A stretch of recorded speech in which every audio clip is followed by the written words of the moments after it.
For today's video guys, ayan, gagawa ako ng pipino salad guys. Ayan, dahil na-miss kong kumain ng pipino guys. Ayan, ito yung aking hinahanda ngayon. Ayan, meron kaming konting salo-salo guys.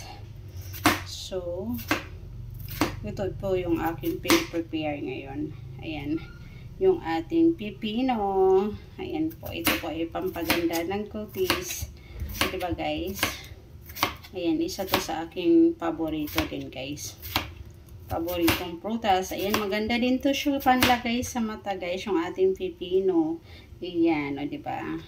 Ayan, sa gabi po, bago kayo matulog, ayan, maglagay kayo ng pipino sa mata.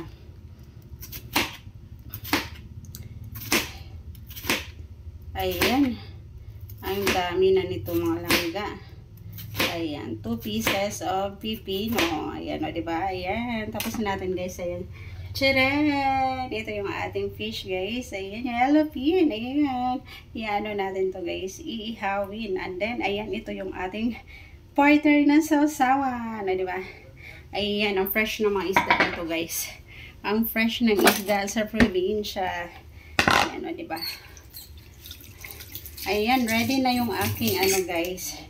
Ready na yung aking pipino. Ayan guys, oh. Diba, alagay natin siya dito. And then, titimplahan na natin siya guys. Ayan. Timplahan natin. Lagyan natin siya ng, ano, oh my God. Lagyan natin siya ng vinegar. Vinegar guys. Where is the, ano? Ang dumi man ito, mga langga. Ayan.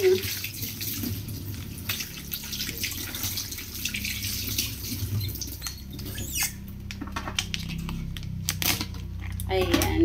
Lagyan natin siya ng vinegar. Peng, peng, peng, peng, peng. Ayan po. And then, yung ating ano guys. Yung ating paminta. Ayan. Peng, peng, peng, peng.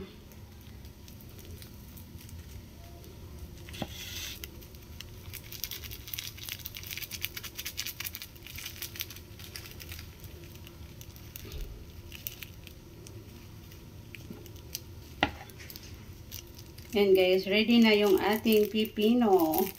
Pipino salad guys. Ayan, sarap na nito. So, ito na guys, yung ating finished product. Diba guys, ayan, punong-puno siya ng paminta sa ibabaw.